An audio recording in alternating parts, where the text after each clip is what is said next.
Welcome back to CityCast Denver. I'm Bree Davies, and you're listening to Mayoral Madness, our effort to get to know all 17 candidates who want to be Denver's next mayor. Today, I'm speaking with Kwame Spearman. Kwame, welcome back to the show. Thanks for having me. This is amazing.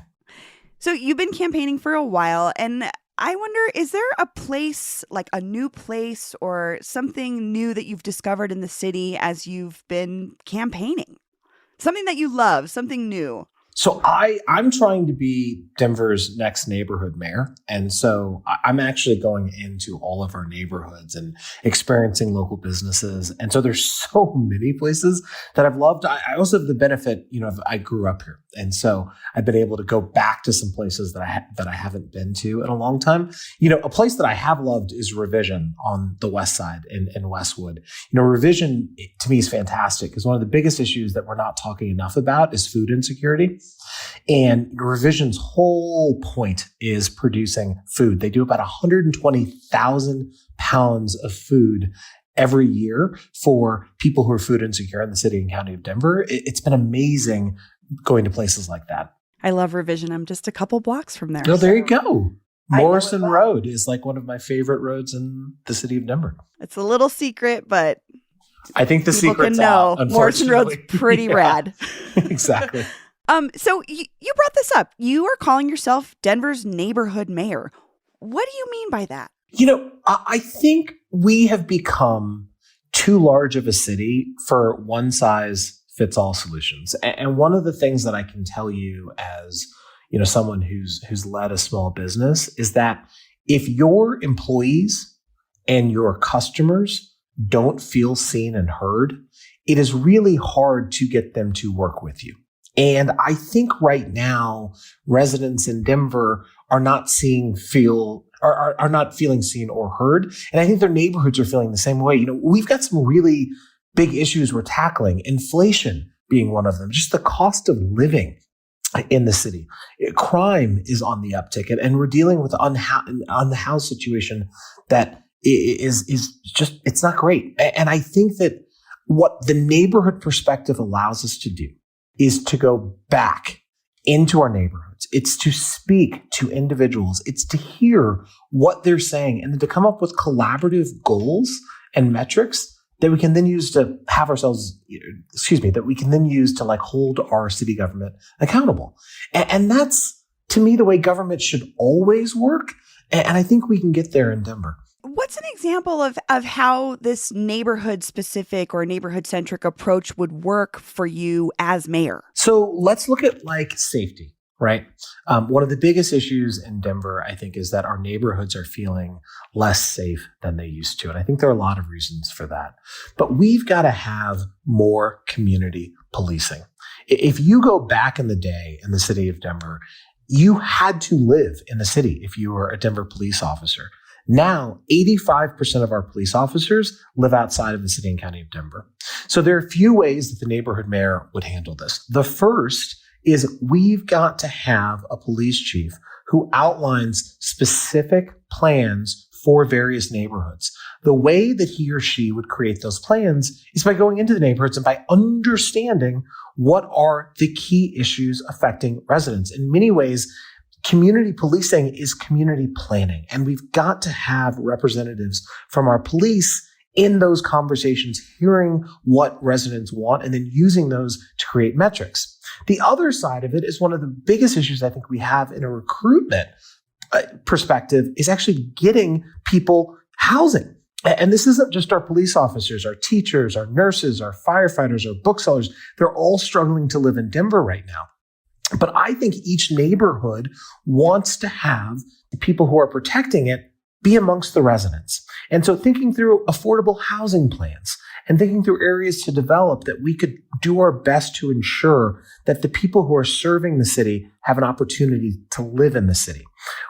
The big thing about this, Bree, is that we need to have neighborhood plans that address these things across the city. We actually do that right now in Denver. Some neighborhoods have plans. Others do not. I live in Whittier. We have not had a neighborhood plan since 2000. And I think Whittier and Denver have changed a lot since then. And so my goal is really expanding upon things that we're already doing and putting a hyper focus on creating goals that are neighborhood specific, and then most importantly, involving new voices. Bree, if I show up at a, community meeting, I'm probably getting paid for it if I'm the mayor. My staff is probably getting paid for it if they're there. And yet the community members who are showing up and participating, they're not getting paid.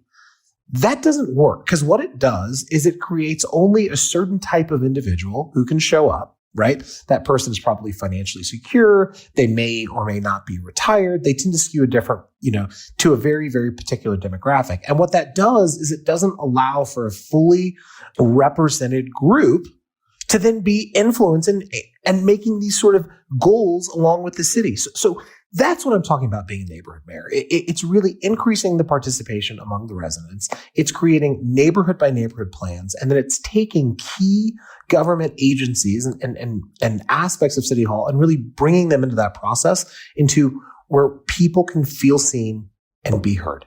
That's interesting, because I've actually been on one of those neighborhood planning steering committees, and it's like having a second job, like you're saying, but you're not getting paid unless you're part of the group that's running it, that's organizing it, that's running it for the city. What were you trying to accomplish with it? I was working on the West area plan, so it was like for all of West Denver. So I live in Barnum, and actually my neighborhood plan hasn't been updated since the 80s. So, but what I find interesting about what you're talking about is really getting to something that I think is a stress point for a lot of folks, is adding more police. So I know that Denver itself is having trouble hiring folks, but at the same time, there's folks that say some of our areas feel over-policed. How would you balance that? What is your position on police and the budget and their role in Denver? So I think the biggest thing that we've got to have is more accountability amongst our police department. If you look at the numerous lawsuits over the past decade that Denver police have had to endure, it really shows that at times there's not the discipline that's needed.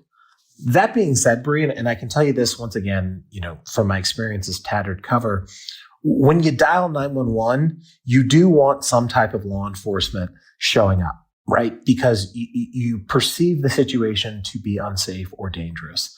Here's the catch. We need to think about what policing 2.0 is coming out of the pandemic. And I think there are a few tenets of that. The first is not all times that you call 911 are for violent issues. And so we've got the STAR program in Denver, which basically teams up mental health professionals with our police.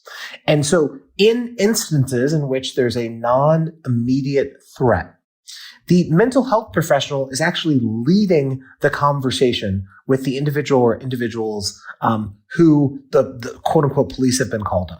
Right. And a police officer is there merely in the background just to ensure that the mental health professional feels safe at all times. Right. We need to have that program across all of our city. Right. Right now, it's currently just in downtown. To me, that's not good enough. My belief is if police officers are not spending their time trying to be mental health professionals, you may not need as many police officers as we previously had thought. Right? We've also got to get back up to where recruitment levels are on par. One of the things that I think this is a key contrast between candidates, I'm actually not calling for an increase in the number of police officers. What I'm calling for is we are down anywhere from about 15 to 20% of what the expected number should be.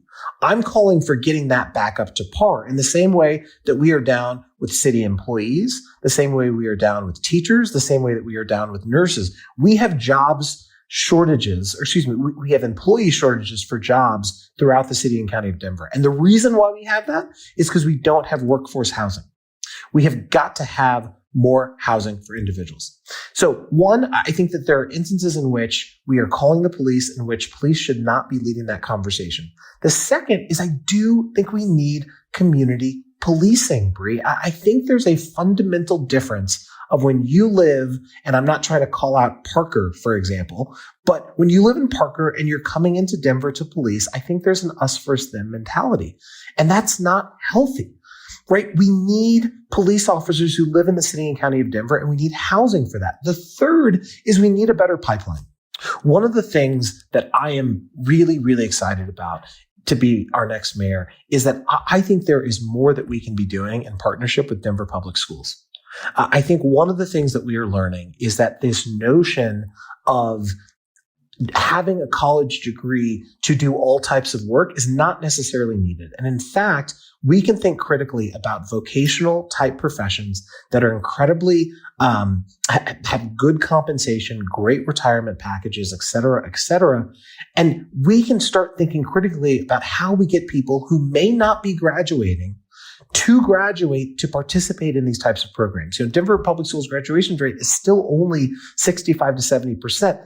It's unacceptable until it's 100%. And so how can we start thinking critically about a pipeline where someone has the opportunity to start learning trades, getting credits, et cetera, who potentially wants to become a community-led police officer, right? Once again, I think we are going to produce better results if we have individuals who are coming from the community, representing the community. So I want to be clear.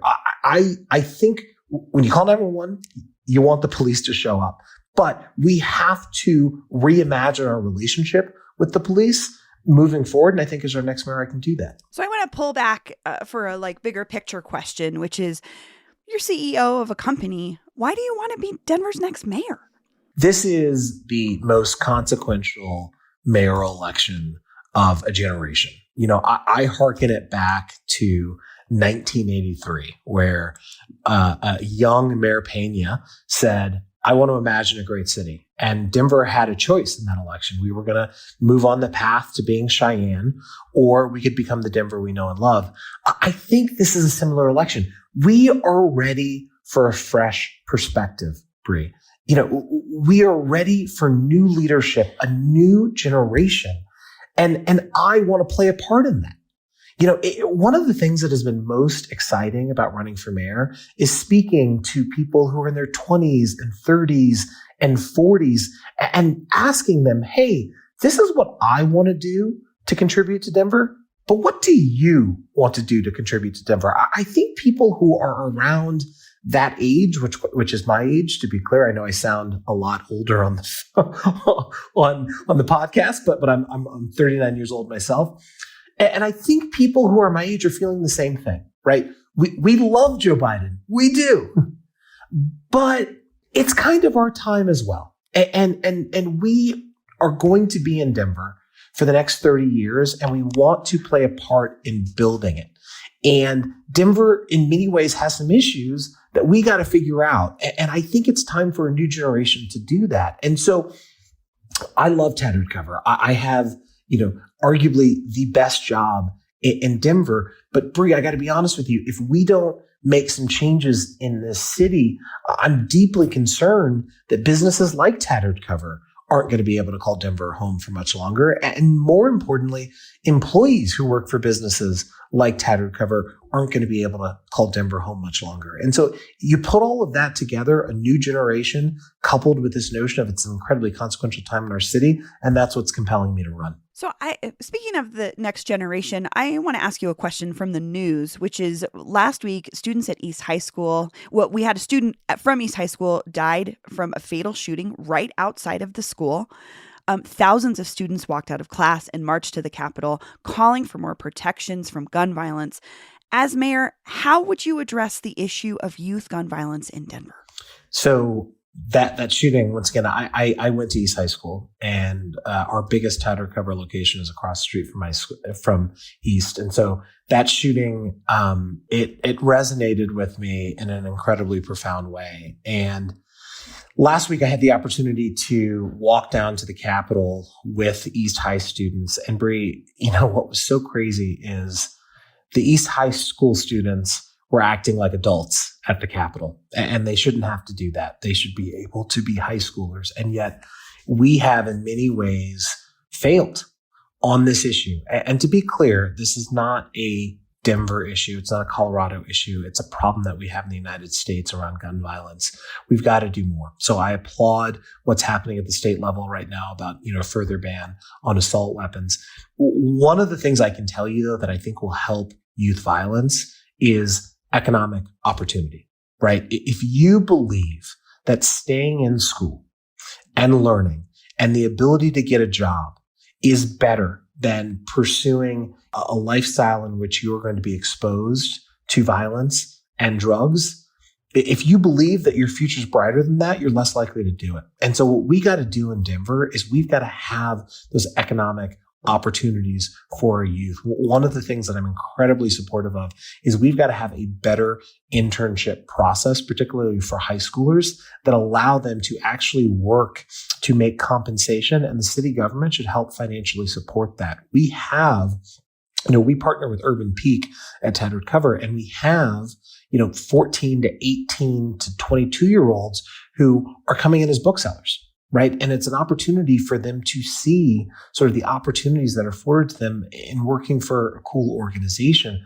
We've got to do that. We've also got to think critically about what programs we're offering. And we've got to make a pledge. And I'm willing to make that pledge. No one should be hungry in Denver, Bree. And if you look at where food insecurity has risen in the city, it's absolutely unacceptable. And when you see all of those factors, you start understanding why people make drifts into situations that aren't productive. And I think if we can help solve for that, we can get people making the best possible decisions for themselves. So speaking of Tattered Cover and your leadership there, I want to ask you some questions related directly to that experience. Since you took over as part owner and CEO, you've opened a bunch of new stores, but at the same time, you've closed the old flagship store across from Union Station. And there have been reports of tense relations with longtime employees. And last July, one of your contractors sued over unpaid bills. What do you say to Denverites who are worried about how you've run your bookstore? Yeah, I think that's a really great question. So you've got to remember the context of which we bought Tattered Cover. So Tattered Cover was at bankruptcy. It was the summer of 2020, and Tattered Cover had unfortunately been involved in a Black Lives Matter tweet controversy. And once again, this was before I came on with ownership. So half the staff had quit. Publishers, authors, community members were signing petitions, they were boycotting, and the business was out of cash due to, one, it's just incredibly tough to be a bookstore in the United States, but also the COVID pandemic. And so I stepped into that situation, and we had a very, very clear plan for how we could save the business. We knew that we had to grow, and we knew that we had to diversify the type of revenue streams, the things that we sold inside our store. And we also knew that we had to become a community organization. And quite frankly, we've done that. There is always going to be turbulence with leadership, particularly bold leadership. But I think you've got to look at overarching objectives. To answer your question specifically, I actually love the old location downtown. That decision was made before we came on. We just were on the process of implementing it. And so we've opened 5 new locations during the middle or during a pandemic. And I think, if you contrast that, and listen, I love and miss Book Bar, but our campaign headquarters for my mayoral candidacy is at Book Bar because Book Bar wasn't able to continue. And so I look at everything I've done at Tattered Cover, and to be honest, I think that's the single biggest reason why I should be our next mayor, because leadership and vision, it's one thing to just say those words. It's another thing to actually be in a situation to get those done. And so I'm incredibly proud about where Tattered Cover is today. Like all retail, particularly local retail, we're still in for, an uphill climb, but I think we're on the right track. So I want to go back to the second part of my question, which is Business Den reported that Frontline Construction sued Tattered Cover for $123,000 for work on a new Westminster store. What's going on there? Yeah. So Bree, I'm sure if you've researched it, you saw that we totally settled that. And essentially what happened is our Westminster location was scheduled to open much earlier than it actually did. We were supposed to get that store open in the summer of 2020. The summer of 2021, it actually didn't open until January of 2022. Without getting too deep into the details, because everything was settled, we did not believe we were at fault for the late opening. We believed that the construction or the general contractor for the construction didn't necessarily fulfill their responsibilities. And typically when that happens, you have a dispute over payment. Because one of the things I can tell you is that if you're not getting the type of job that you expect, and if deadlines are being missed, there's obviously penalties associated with that. During that process, I think it was maybe in January or February, they submitted essentially what was tantamount to a lawsuit. It was taken care of in 72 hours. There was no court, et cetera, et cetera. It was business dealings. And one of the things that I will always stand on is I want to run a business the way the business needs to be run, and I always want to fight for that business. And if we feel like we've been aggrieved or something hasn't happened, particularly when money's tight in a business, then you've got to push for the right outcomes, and that's what happened there. So bringing this back to sort of this bigger picture of Denver, you're a business owner, and there's this downtown dilemma. We talk about it a lot on the show. Commuters aren't returning to downtown. Businesses are leaving. I mean, even a McDonald's couldn't make it work on 16th Street Mall. I wonder, as mayor, do you have a plan to bring downtown back to life? Sure. We have 2 tattered covers downtown. And so everything that's happening downtown has been incredibly intimate to me. And quite frankly, one of the biggest reasons why I'm jumping in the mayor's race. Bree, I'll be honest with you. Downtown has a homelessness problem. And unfortunately, that homelessness problem is leading to a drug problem downtown. And that drug problem is leading to a crime problem downtown. And you put those 3 things together and people are not excited to come downtown the way that they used to before the pandemic. And that decrease in foot traffic makes it incredibly hard for businesses to survive. And suddenly you start seeing an effect in which businesses can't even open. You gave a really good example. The Downtown Denver Partnership actually tried to give free rent to businesses along the 16th Street Mall. And there have been numerous businesses that even with free rent have had to shut their doors during that process. So we've got to fix and help our unhoused members of our Denver community who are downtown. That has to be job number 1 because of the effects of that I've had. And I think as our next mayor will be able to do that. One of the things we've got to do is we've got to focus on innovation and services for those individuals right now. I look at these sort of shelters and facilities that we have, particularly downtown, and we need to start thinking about metrics for them that are not necessarily just how many people are sleeping or using your facility every day. How many people are using your facility to get on a path to having a house or on a path to having a functional job, and then think through city funding along those guidelines. And if we can do things like that, I think we can turn the right direction with homelessness. And I think that will have a lot of other advantages of getting things like drugs and then subsequently crime back in order. But we've got to do all of those if we really want to rehabilitate downtown.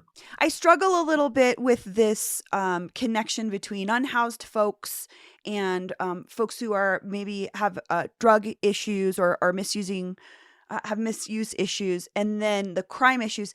I just wonder, what is the step 1 for you in dealing with I would say just the fact that we have unhoused folks in Denver right now, and that's that to me is the most pressing issue, regardless of where you stand on that. What would you do as mayor to immediately address that unhoused issue? Sure. And let's go sort of a little bit deeper sort of on the connection. So if you go back for the past 5 years, we've had, and once again, estimates on how many people are in a house at any given time is difficult, but more or less a 44% increase over the past 5 years of the number of people who are unhoused. Largest concentration of that is obviously in downtown Denver. 44% increase, to be clear, is more than just general population has moved into Denver over the past 5 years. So for those who are like, oh my God, all these people are coming to Denver, we've actually had a bigger uptick in our homeless population during that same period. Here's where it relates to drugs. I think it is very well known that drug dealers target people who are unhoused. Drug dealers target people who are in encampments. And what you've seen, particularly with some of the drug laws that we have taken from felonies, and we've lowered the amount of drugs needed, or excuse me, we've taken, some things like fentanyl, of which, we had incredibly strong laws on it. We've sort of decreased the penalties associated with those laws. We've seen pervasive drug use throughout sort of downtown, right? And in many ways, once again, this is not to say that people aren't housed or trying to go on drugs. It's to say that drug dealers are very much trying to prey upon people who are unhoused. When you start seeing an increase in drugs, you start seeing an increase in crime, primarily because people are trying to fund their drug use, right? And that ranges from petty crime to other types of crime. Denver right now is number one for auto theft. Catalytic converters are a huge issue right now. The Tattered cover has had 5 catalytic converters stolen over the past 18 months. We've literally had 15,000 cars stolen in 2022. The connection of this in many ways is to drugs, either because people are not in the right state of mind or they're trying to fund the ability to get more drugs. So all of those things are connected. Now, once again, am I saying 100% connections on that? I'm not. But I think reasonable people can come to agree that like those steps are happening. And we know we're seeing upticks in all of those across. What we got to do about homelessness is we have got to stop accepting that people can live on the street. I am one of the proponents of enforcing the camping ban. I am one of the proponents of continuing our sweeps, because you see what happens when we don't. With the latter, the sweeps, Civic Center Park, we couldn't go to it when we weren't sweeping it. And even now with the sweeps, there aren't unhoused people there, but it's still not what it used to be. And if you think of why people are going downtown or why people would want to go downtown and what that would bring from an economic vitality standpoint, we got to build areas like that. And so we've got to accept that the conditions of an encampment are just unacceptable. And so then what happens? Okay, well, in enforcing our laws, we've got to give people a choice. They can get the help they need, or we can help them get the help that they need. My goal is to have a better option than what the shelters are providing right now, that actually give people an incredibly clear path to getting their lives together. Something we've talked about is we need a better jobs program in Denver. Our Denver's unemployment rate is around 3% right now, meaning we need more workers. Right? And we need people who can do jobs throughout the city to keep our economic vitality going. We should be helping transition people who are dealing with being homelessness into situations in which they can be working, right? We need to give them the dignity of having a job. We need the economic vitality for our city of having them job, or for them having a job.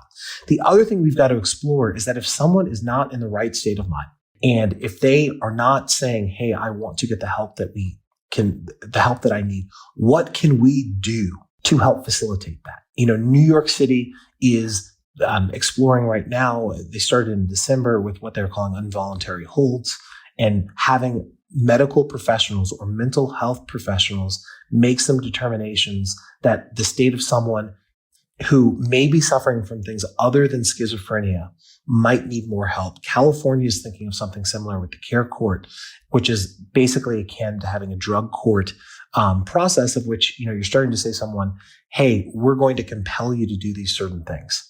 I think we got to start thinking about that in Denver as well. I think that, as far as facilities or areas that can help these people, I think we've got to have regional cooperation with all of our surrounding cities and counties to do that. If you look at what Las Vegas is doing right now, they're spending about $55 million to create a facility that can help people really battle their addictions. We're spending $260 million a year on homelessness. Over the next 3 years, we're expecting to spend about $1 billion. There is money to have solutions like that. So you got to do a lot of things at once, and that's why the long answer. But once again, you've got to get people off the street if you want to build our downtown back. Sorry, I just have one follow-up before we move on, because if folks are moving into jobs or moving into treatment, one of the key things to success there is housing, is having a place to go that's safe and secure. How do we house folks? What do you see as like the very beginning of that? If you're going to sweep people, where do they go? Yeah, really, really good question.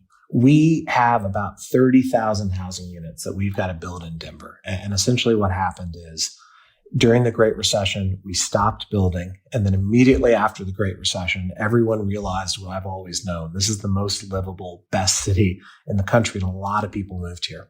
And so we've got to go aggressive with building in Denver, and we've got to think of where we do that. One area in particular that comes to mind is upper downtown, where you have a large percentage of office buildings that, quite frankly, were high vacancy levels before the pandemic because they were oil and gas based companies. And a lot of those companies went to states like Texas, et cetera, that were more favorable to their business interests. We've got to convert those buildings to housing. Not every building can do it because, unfortunately, there are some piping issues associated with it. But every building that has enough piping and enough water to get into that building to house people, we've got to do that. And those units need to be workforce housing. Once again, housing for our teachers, our nurses, our police officers, our firefighters, right? We've got to do that immediately. And I think we've got to bring in city, state, and federal funding to transform that, because that is the only way that we're going to think through downtown. Other areas that we've got to explore is we've got to go into communities where people are talking about being gentrified, right? And we've got to work with them to have community land trust and give them the opportunity to add density to those areas. If you look at, for example, like North Park Hill has not had single family zoning for basically its entirety of existence. They had duplexes and triplexes and quadruplexes there. We've got to take that to the next level. But the reason why you need a neighborhood mayor is when people hear density, all they hear, and I think it's understandably so, is that some developer is going to come in and it's going to take the plot of land next to you and they're going to build a building that has no architectural relevance or significance, and you're not going to be a part of it.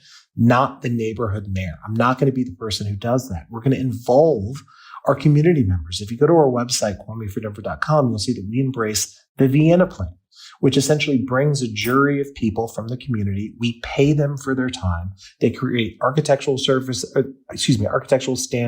environmental standards, AMI, and they put together an RFP, and the city uses city dollars to help developers get on board with the project. We've got to do that, particularly in neighborhoods that are saying, hey, we are being gentrified. And lastly, we've got to think critically about our transit hubs. If you're in a helicopter, you should be able to go over Denver and see density where we have major transportation nodes. It doesn't look like that now. And so I think we need particular attention to those areas. And that's going to allow us to make a huge, huge dent in that 30,000. And then I think neighborhood by neighborhood based development will cover the rest. And that's got to be our housing plan. So I want to go to a question from a listener. Kimberly H. writes, I would like to know, if you are elected mayor, would you appoint any of the other candidates to your cabinet? Who would that be and why? That is a really, really good question.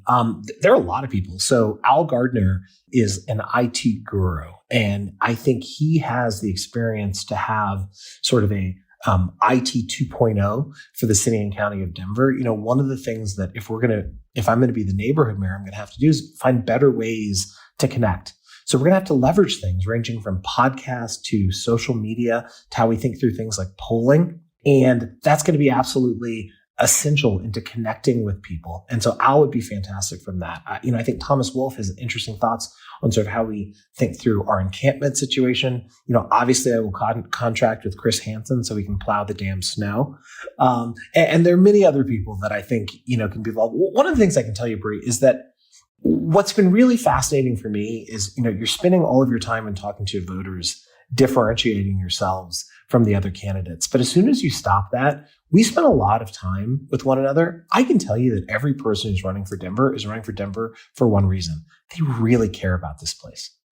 And it's awesome. It really is. And in one capacity or another, I'm pretty convinced we're all going to work with each other because that's the way that we improve the city. And I look to be the mayor of that and work with everyone. But, I think in general, just the collegiality that we'll have, I think it's going to be a bright future in Denver. So I want to ask you a question about your platform. You talk about psychedelics, and you're one of the few candidates, honestly, to really talk about this. Colorado has decriminalized them, and there are talks on starting about how we're going to regulate this. And you've also said that Denver has failed to fully embrace the opportunities presented by legalization in general. To the extent that the mayor's office has control over this new thing, how would you make sure to embrace this opportunity posed by psilocybin? Bree, this is where I think, and without knowing specifically your politics on this, I think we're going to be 100% aligned. Let's take two steps on this. One, mental health is one of the most pressing issues facing our state. Colorado is number one in the nation for under 18 aged suicide. That is absolutely unacceptable. We have to have all options on the table to treat mental health.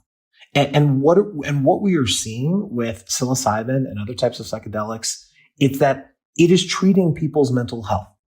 And if you believe in actually solving the mental health crisis, we've got to test and experiment and be open and remove preconceived notions if things are working. And so I'm shocked that I'm one of the few, if not the only candidate who not only is talking about this, but is like, we are going to accelerate as quickly as we can Prop 122 to get those types of facilities in the city and county of Denver. I could not be more emphatic about that.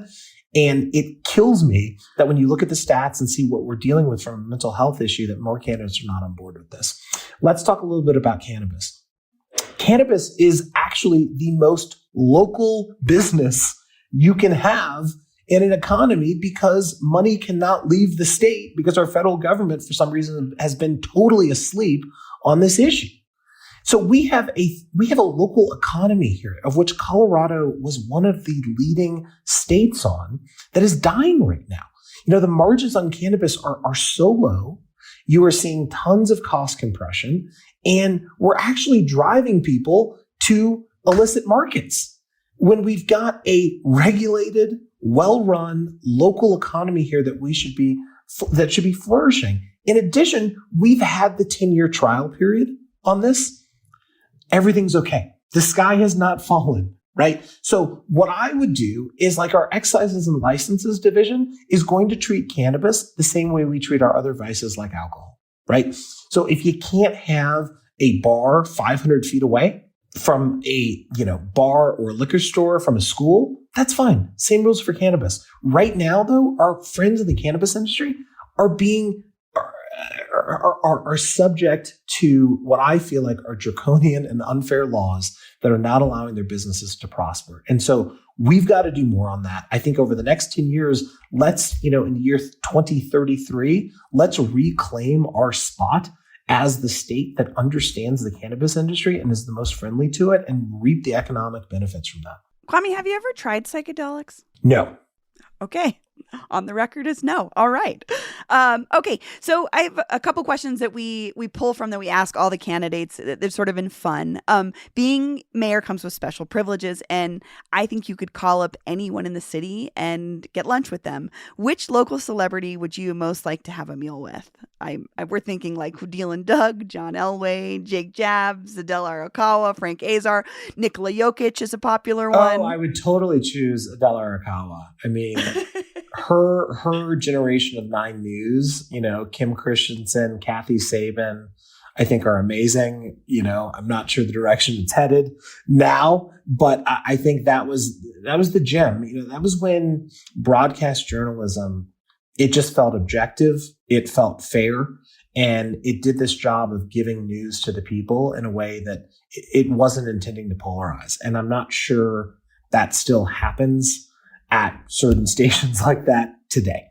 And so totally, I would love to reminisce with Adela Arakawa about that. It's actually really funny. I interned at CBS 4, and Bill Stewart was just wrapping up. Amy Spohr was just wrapping up. Jim Beneman was just starting. So yes, it's definitely going to be someone in the local news, but an actual journalist, not just a pundit. Okay. So last question. Part of the reason we're inviting all 17 candidates for interviews is because we really want to hear a fresh vision for the future of Denver. What is your vision for Denver? I think we can think big by going small. We have the most vibrant and beautiful neighborhoods in the country. We should embrace that. We should invest in that. And we should be a city of neighborhoods. I want to be the neighborhood mayor for that very reason, because I want, when you talk about Denver, one of the first thing that comes up is you say, you know what? I feel like I'm not only represented, but I'm heard by my mayor. And that makes our city great because we're listening. And if we can do that in this city, we've got the best residents. If we can take their passion and zeal for Denver and actually implement that in our government, we're going to be in a great direction. But we've got to have a fresh vision. right now. We've got to have a new generation. The question I always ask when I'm on the campaign trail is if you're not super happy with the city. Most of my colleagues who are running for this race have either served in state government, city government, or not-for-profit that have directly been impacting the city. We need new leadership. It's time for it. Kwame, where can people learn more about you and your campaign? Sure. So you can always swing by Book Bar, but if you are online inclined, please go to KwameForDenver.com. That's KwameFor Denver.com. Kwame Spearman, thank you so much for joining me. Awesome. Cool. Thanks. We hope you enjoyed this episode of Mayoral Madness. What we hope is a 17-part interview series with all the candidates on the ballot to be Denver's next mayor. We're planning to publish these interviews each week leading up to Election Day on April 4th, and we'll be providing more news and analysis during the week. Subscribe to CityCast Denver and learn more about Mayoral Madness at denver.citycast.fm.